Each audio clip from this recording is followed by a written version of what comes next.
একটি শান্ত সৃষ্ট গ্রামে বাস করত রাজু নামের এক সাধারণ কৃষক। প্রতিদিন সকালে সূর্যের আলো উঠতেই সে মাঠে যেত, গরু চড়াত আর ধান খেতে কাজ করত। রাজুর জীবন ছিল সাদামাটা, কিন্তু তার মনে ছিল এক অদ্ভুত স্বপ্ন। একদিন সে নিজের গ্রামে এমন কিছু করবে যাতে সবাই অবাক হয়ে যায়। একদিন মাঠে কাজ শেষ করে বাড়ি ফিরছিল, পথিমধ্যে একটা বিশাল দৈত্য আকৃতির ডানাওয়ালা ঘোড়া দেখতে পায়।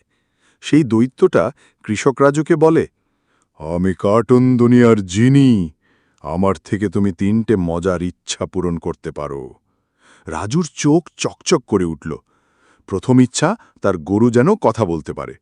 দ্বিতীয় ইচ্ছা, ধান খেতে যেন সারা বছর ফসল হয়। আর শেষ ইচ্ছা, গ্রামের সবাই যেন একদিন হাসি খুশি উৎসব করে।